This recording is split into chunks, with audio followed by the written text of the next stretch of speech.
Hello and welcome to episode 3 of the Writer's Tea podcast. I am your host, Taylor, and today I will be discussing with you the state of readership and consumerism in the book industry. Before we begin, I am presenting my cup of tea. This is a nice Dandelion Detox blend, Bigelow, I believe the brand is. Could be wrong about that. I quite like it. I feel like it's a good tea for today's topic, being talking about readership and where we are to go, detoxing our minds from what I kind of consider as a fast fashion of book world. I feel like we are slowly degrading ourselves with the types of books we're reading and the kind of books we're allowing to be published. And not even the type, because type would imply genre or topic, but even the style of prose and the philosophies we have towards writing, if you will. This topic has been coming to mind many times, but today it really hit a head when this morning I watched a video by the YouTuber Kelsey Humphreys. She's a writer who gives advice on publishing romance books and how to market yourself and push out your book and write in a way that engages audiences. Her most recent video, how to write a book that people will binge read. And I found some of her advice a little bit concerning for her perspective on where we ought to go as readers. I'm not saying that maybe she's right or wrong, but I think we need to rethink how we approach writing, because I sense we are feeding into this problem of mass consumerism and quick reading and thoughtless culture that is built off of scrolling our phones constantly. So that's what we will be discussing today.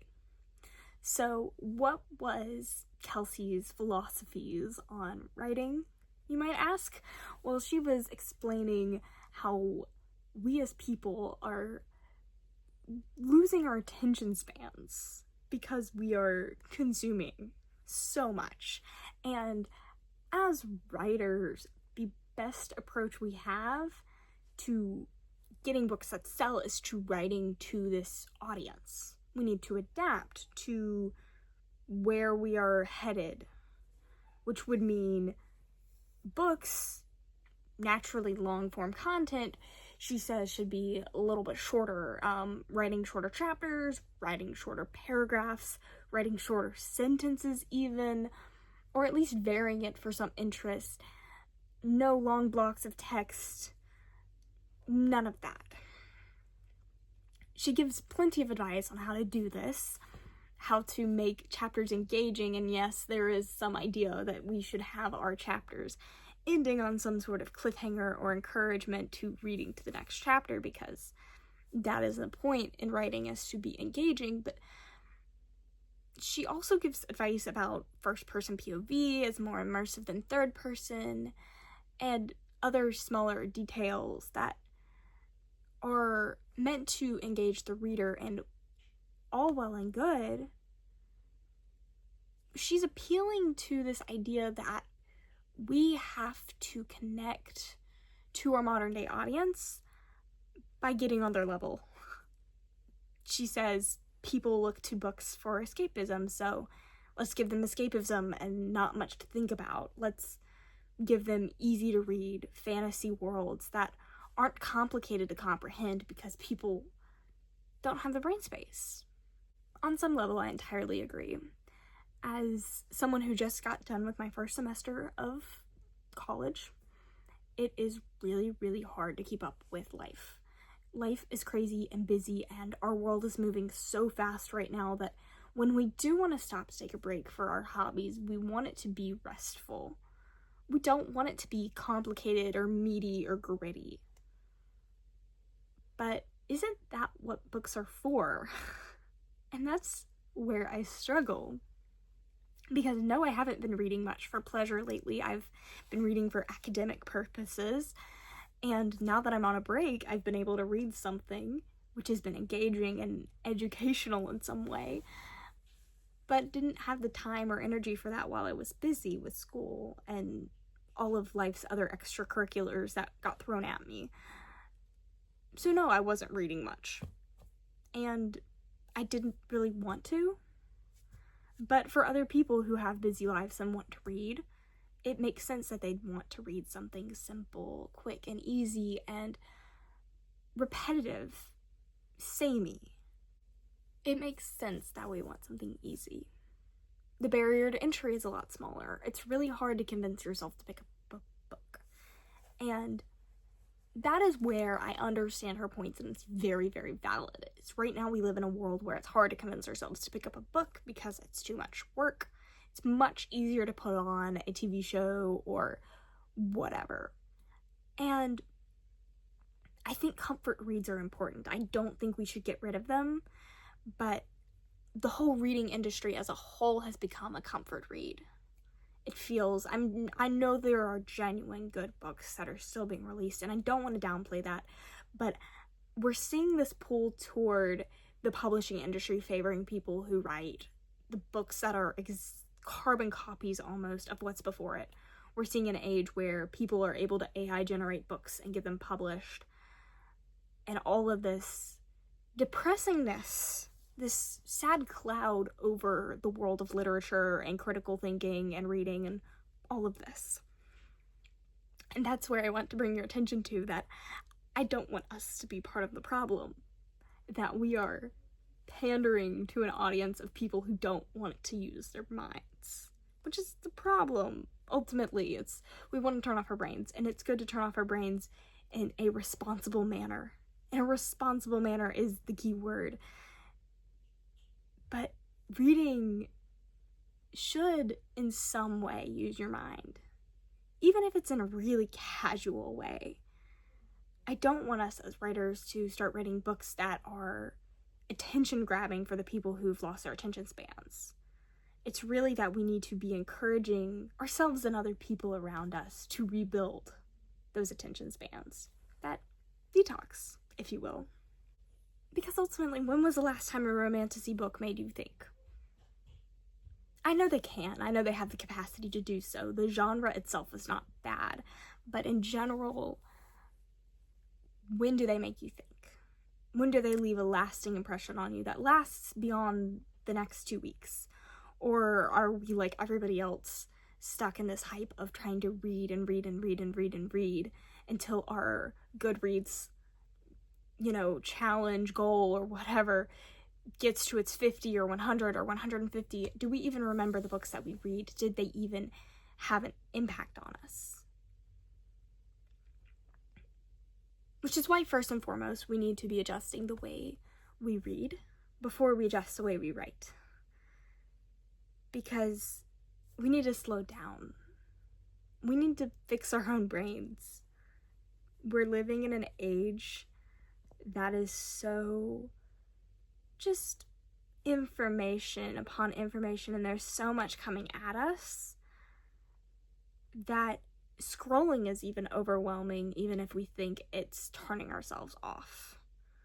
Like I said, there's a time and place for the easy reads. I think children's literature, light fantasy, romance, genres of the like, they can be easy reads that you can kind of get through. But I think what's important is when we're reading, we understand that there's layers to books. We're not just pumping out books and getting them done and checking off a box of I read this and this and this, or telling stories in a way that's just, how can I get the most people to read this? But we need to be approaching things as, how can I learn and grow from this? Because even while passive reading, you can come back and go, that theme stuck out to me. That character meant a lot. I related or didn't relate, or this made me think of this person, or what is the author trying to get at here? What are they talking about? What is their commentary on the world, or on people, or on whatever? It can be literally any single topic that an author decides to talk about.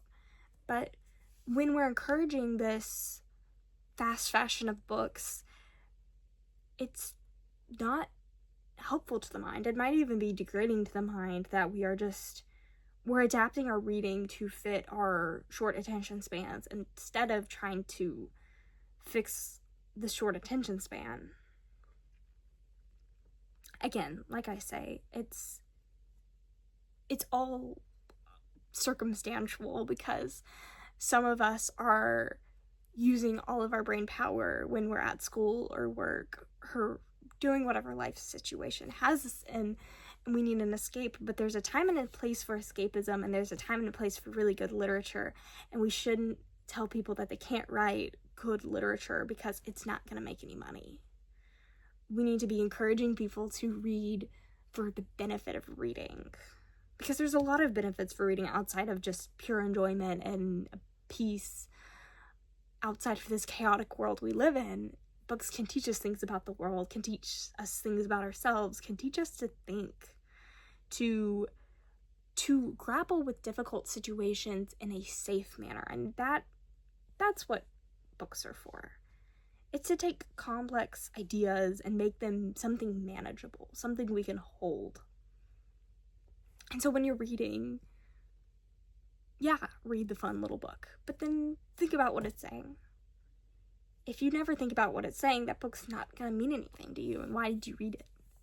Why did you read it if the story wasn't going to get imprinted in your mind, affect the way you view things, or at least have some lasting comfort to you? If you're looking for escapism, how did that story accomplish it? Just thinking about things. I think thinking is important because we have the mind to do so. And if you have just the smallest bit of energy, I think you should pour into that. Finally, then, on writing. I think a lot of us writers desire to tell a story in a way that impacts other people.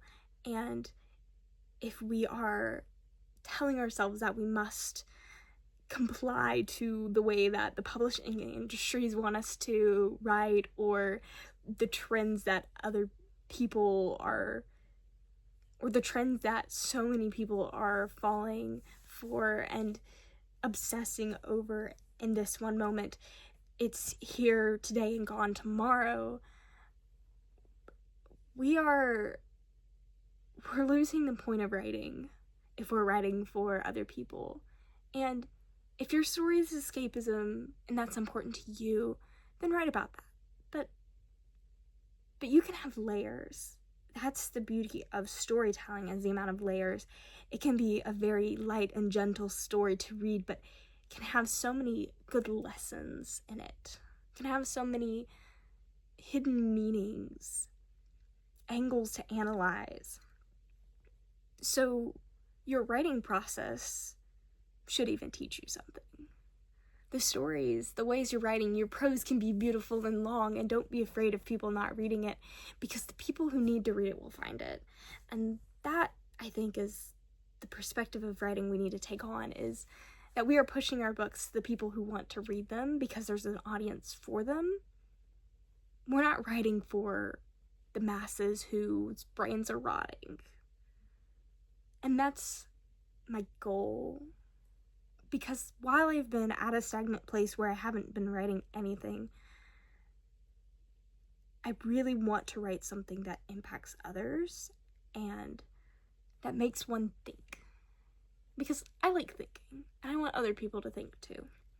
So that is really my soapbox, my discussion for today.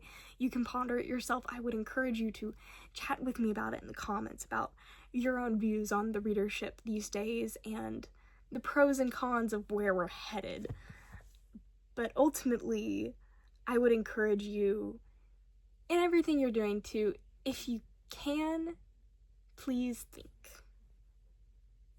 Read for the enjoyment, for the pleasure, for the love of reading, but read because it's good, because it's edifying, and can really help you explore the world in new ways. Because it's fun, but it's also fun because it's educational and learning and growing and developing as people. detoxing from this fast world, that's good. It's really good. It's really healthy.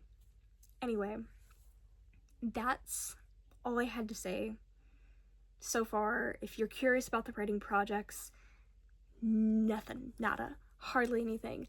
I got about a third of the way through my story, and then life got busy and I didn't want to write anymore. And so I've hit a humongous writer's block that has not gone away, and I don't think will until I start forcing myself to sit down and write and rediscovering the joys of writing again. We're gonna do it slowly and gently because life is crazy and busy, and school was a lot more than I expected it to be, and my extracurriculars and other fun, lovely experiences and crazy and stressful experiences have made it difficult to sit down and carve out time for writing. A lot of it was not a lack of desire to write, but also just life got crazy, and sometimes there isn't time. As much as people say just make time for things, you'll make time for the things you want to do. It can be hard. So for those of you who, like me, aren't getting to the leisure reading or leisure writing or even productive reading or writing, it's okay. There's seasons. I'm hoping I will eventually enter a season that is productive for both reading and writing. But until then, I will be doing my best to take care of my mind and slow down and detox from everything. The writing will come eventually. I will get a book published. It's just not gonna be soon. We're still a long ways off, but life still goes on. The world hasn't ended yet, so there is still time for me to do the writing, and there's time for you too. So if that's any encouragement, I hope it is. Until whenever I grace the internet with my presence again, this has been the Writer's Tea Podcast, and I am your host, Taylor, and I will see you later. Goodbye.